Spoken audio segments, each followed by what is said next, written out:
Salut à tous! J'espère que vous avez passé de bonnes vacances. Pour ma part, je vous ai préparé tout plein de contenu pour toute l'année. Et on va commencer dès aujourd'hui avec une nouvelle revue de couteau, avec un couteau assez imposant de Concept, la marque chinoise que vous devez commencer à connaître, et dont je vous ai déjà parlé sur la chaîne. Et donc on va s'intéresser au Concept Helix. Un gros pliant qui fait pas dans un dent.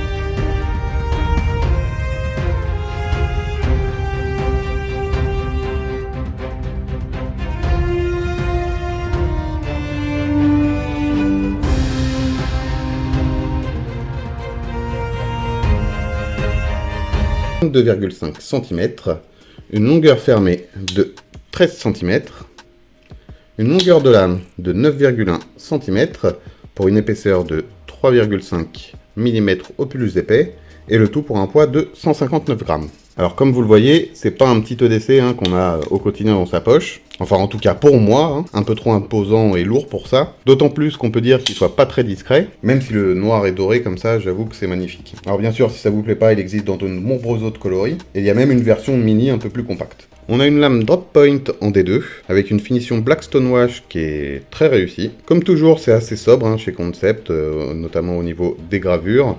On a le logo d'un côté, le numéro de série, et de l'autre côté, en tout petit, le nom du modèle et le nom du designer. C'est simple, discret et plutôt appréciable. Ça permet d'avoir une belle et grosse lame noire de toute beauté, sachant qu'elle fait 3,5 cm de hauteur, en plus des 3,5 mm d'épaisseur.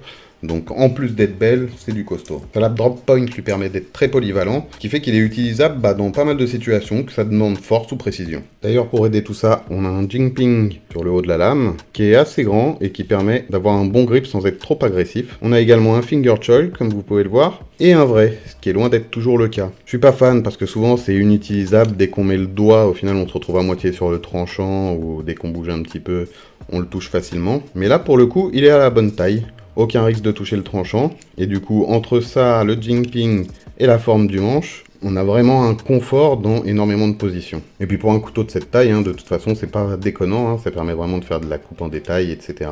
Et ça lui permet donc d'être vraiment beaucoup plus polyvalent. Et d'ailleurs, que ce soit dans cette prise en main ou dans celle-là, on est forcément impacté par le système d'ouverture. Vous l'aurez compris, l'ouverture se fait par flipper. Et du coup, une fois ouvert, ça fait un semblant de garde, ce qui met en confiance quand on fait des travaux en force. Et en position fermée, il reste quand même assez discret, par rapport à la taille du couteau, j'entends. Mais il est quand même parfaitement dimensionné pour qu'on puisse l'attraper facilement, et l'ouverture est franche, fluide, grâce au roulement à billes. Roulement à billes en céramique, bien sûr, c'est du classique maintenant sur ce type de couteau, mais toujours appréciable. Le verrouillage se fait lui par liner lock, qui se verrouille très très bien, il n'y a jamais de raté. Il est facilement accessible grâce à la petite encoche qu'ils ont fait sur la platine du dessus. Il n'est pas trop dur, donc il suffit d'appuyer, et après, ça va tout seul. Et il est à noter que, contrairement à certains couteaux que j'ai pu présenter au préalable, ici l'encoche n'est pas exagérée, et donc ça n'a aucune incidence vraiment sur la prise en main.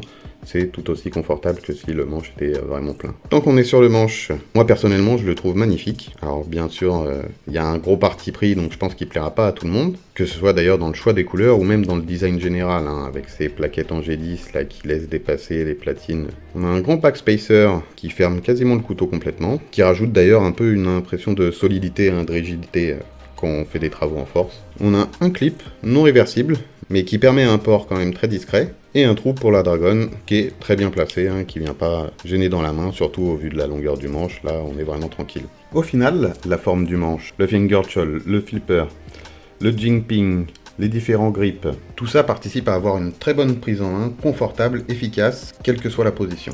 La construction en général est juste nickel, comme chaque fois chez Concept. Toutes les vis sont bien intégrées aux manches. Il n'y a pas le moindre jeu, que ce soit au niveau de la lame, du manche, du clip. Et au niveau des finitions, c'est juste parfait également. Il n'y a vraiment rien qui dépasse. Tout est ajusté au millimètre près. Le seul petit truc qu'on pourrait dire à la limite, c'est que le clip n'est pas réversible. Moi personnellement, ça me gêne pas. Bien sûr, les platines sont ajourées. On voit pas grand chose ici, mais je vous mettrai des photos en gros plan pour que vous voyez clairement ce que ça donne. Et bien sûr, la lame est parfaitement centrée. Ça après, ça reste une habitude chez Concept. Comme tous les concepts, il est livré dans une boîte très qualitative, Et ils fournissent également un petit étui en nylon, qui est pas des plus pratiques, hein, parce qu'il n'y a vraiment pas de clip ou quoi que ce soit, c'est vraiment pour mettre dans le sac pour pas que le couteau soit abîmé. Mais bon, ça a le mérite d'exister, hein, surtout qu'on est sur un couteau qui est vendu entre 60 et 80 euros, donc c'est pas déconnant, et je pense que ça peut quand même servir à certains, même si c'est pas le cas pour moi. Donc si on veut résumer ce couteau, c'est un très bon couteau pliant, très polyvalent, très joli, qui a de la gueule, très confortable à l'utilisation, mais avec un gabarit malheureusement qui permet pas de l'avoir tous les jours sur soi quand on est comme moi, un urbain et qui prend les transports quotidiennement. Puis avec sa gueule, hein, si on tombe sur la maréchaussée, c'est un peu difficile de justifier son port. Mais du coup, à voir ce que donne la version mini, je pense que je vais peut-être m'en offrir un dans un autre coloris. On arrive à la fin de cette vidéo, j'espère que la présentation vous aura plu. Si c'est le cas, n'hésitez pas à l'indiquer en commentaire et à mettre un petit pouce qui va vers le haut. Si c'est pas déjà fait, pensez également à vous abonner, je compte sur vous. Et moi je vous ai déjà préparé en plus plein de contenus qui vont bientôt arriver. Comme d'habitude, je vous laisse avec les tests de coupe et les photos en gros plan des détails du couteau. Et à très vite pour une nouvelle présentation. Ciao!